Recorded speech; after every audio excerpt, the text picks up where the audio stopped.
Hey guys, it's Scooter Vlogs. Hey, how are you doing? Tonight we're going to be down here in Fairport, down here by the canal path, gonna be down by our old house. Remember I told you about our old house being haunted? Well, tonight we're doing a haunted adventure on our old house. This is the canal path.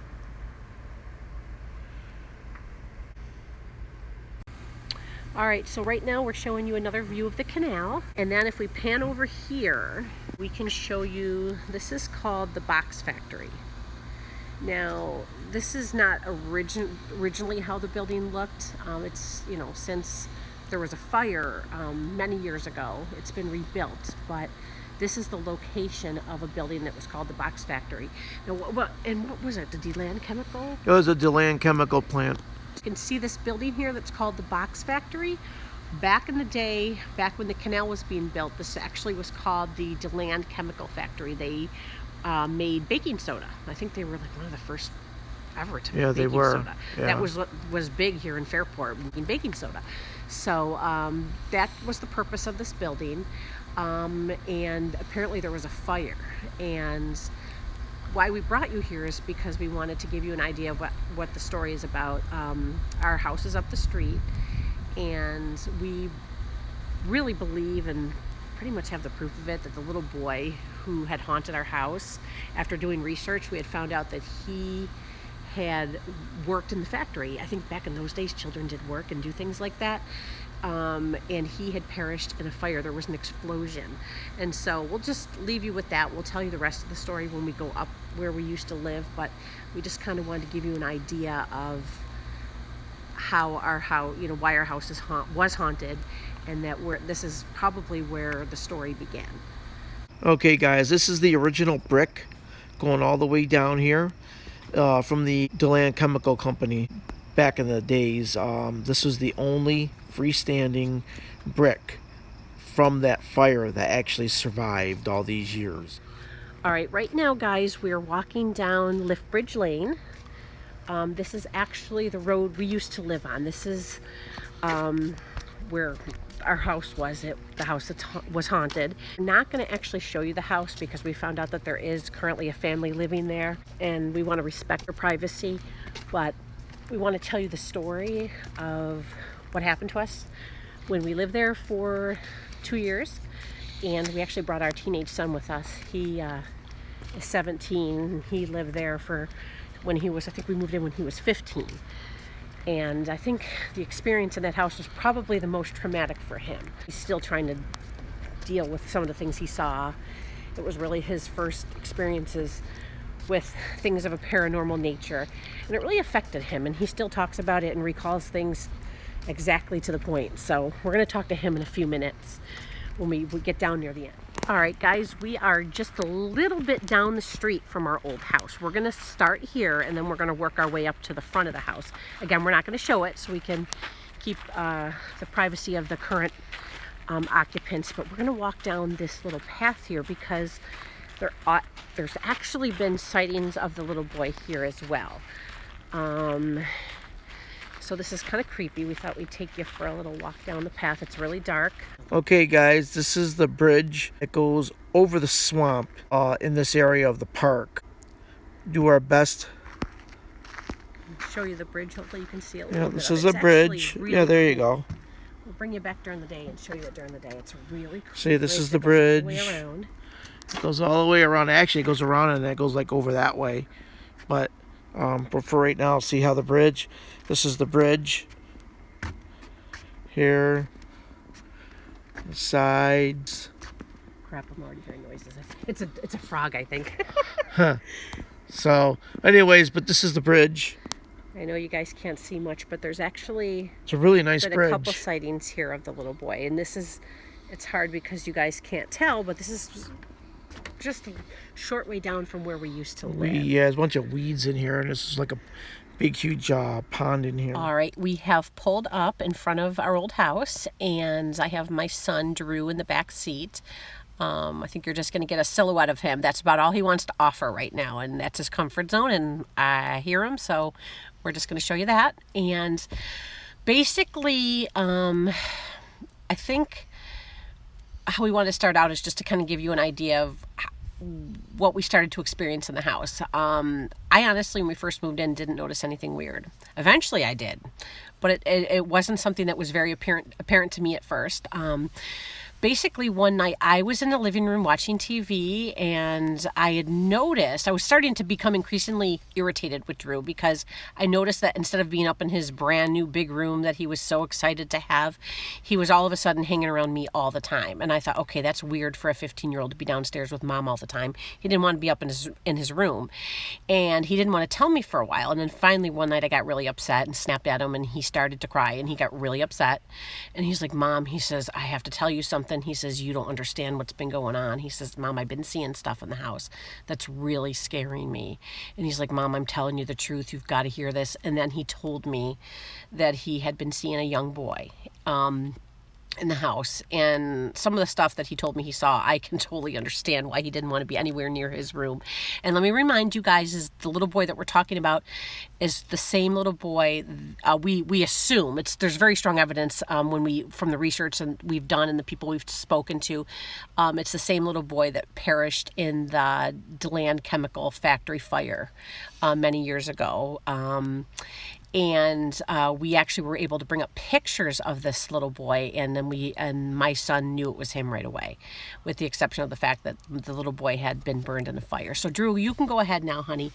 Why don't you tell everybody, we'll do this kind of like a little interview, Drew, okay? Tell everybody about the first time you saw the little boy, like what it was like for you. Well, the first time that I saw the kid, it was actually, I was putting, my bed was in the corner of the room, and I had my computer on it, and as I was getting tired, I put my MacBook off the bed, and I just set it on the floor, and I noticed that something, that like a head was coming out of the carpet.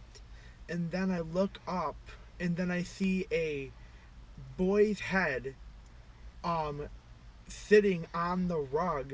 It looked like it was coming out of the carpet, and he was looking into the mirror that I had on my door, and he had one half a face. The other side, one side was burned completely, with his eye hanging out. And then I just ran out of the room. And did you hold that in for a while before you told me, or did you actually, was that the night that was sent you over the edge where you had to come tell Mom what was going on? That was the night that actually got me aggravated and set me over the edge, because ever since we've moved in, I've gotten some weird stuff.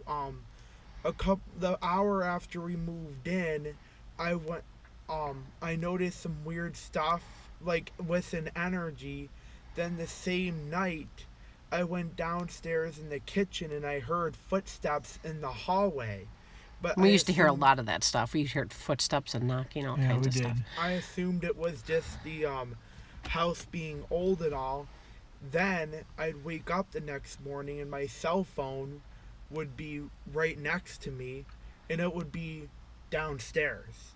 Oh, so it wasn't where you left it. That happened a lot, too. My phone would just be wherever. Let me ask you this, Drew, because this is something I remember you telling me about, something with the stair railing upstairs and something you saw the boy do. I don't want to put words in your mouth. I want you to tell them what you actually saw. There was another night, I believe it was, I want to say March of 2017, somewhere around there. I saw this apparition come out of the closed closet door in our hallway, put his two hands, it was a black shadow, and he put his hands on our railing, and then it almost looks like he jumped over our railing and just jumped down the stairs really quick. And like I said, I didn't experience nearly as much as my husband or Drew, but I experienced some weird things with Drew. Remember, we one time saw your computer get propelled off your desk in your room, almost out of anger. It got thrown. And we heard weird noises, like something pouring into a bowl. It sounded like M&M's or something, like a ding into a porcelain bowl in our kitchen. One thing, remember, we'd hear all the time, Mike, is we'd hear things crash. We'd hear crashing. That was a biggie in our house. We heard what sounded like something collapsing. And this was like numerous occasions. occasions, and this would happen to you sometimes at night when I was sleeping, or me when you were Yeah. sleeping. Or I heard knocking on the doors. When you were taking a shower one time, I was watching TV, and then I would hear like 3 knocks from inside the bathroom wall. I remember you told me about that. Yep. It's always 3 knocks, and then one was it like two? No, actually it was it like, I think it was 2:15 in the morning. You and I were in the living room. Oh, I remember that. Oh my God, I almost forgot and we that heard one. somebody say "Mama." Oh no, that was the morning. Mommy. That was the morning. No. Let's go back to that night. It was like 2:30 in the morning, and your kids were asleep upstairs. TV was off. You and I were in the kitchen getting like a middle of the night snack, and we Right. heard talking like from a tin can. Like it was like it Oh was like yeah, that's right. We did. What do you call that? Like Like, kind of like echoing. it was like an echo. It was this Yeah. most eerie sound of like you could hear that there were voices talking, but you couldn't make out what they were saying. It was like all right. Oh, I remember what the term was. It was a disembodied voice. That's what we heard. It was so creepy. I remember looking at you in the kitchen and remember what I say to you, like, did you hear that? Yeah. We couldn't even believe, because we both heard it at the same time. And I remember we went in the other room, we checked, the TV was off, we ran upstairs, the kids were all sleeping, and we heard voices. And then the other time I heard a disembodied voice was one morning when I was getting the kids. I woke up early before anyone. I was in the living room getting the kids' school clothes ready, and all of a sudden I heard a very cheery voice. It sounded like a little boy. I thought it was my youngest son, and said, "Hi, Mommy," like very cheery. And I remember I responded back. I go, "Hi, good morning, Perry." I thought it was my son. And I come to find out that Perry was still asleep. He wasn't even downstairs. All my kids were still asleep. So, but it was clear as day. It was just a sweet little voice of a little boy saying good morning. And apparently I said good morning. I talked back to a ghost. So that was weird.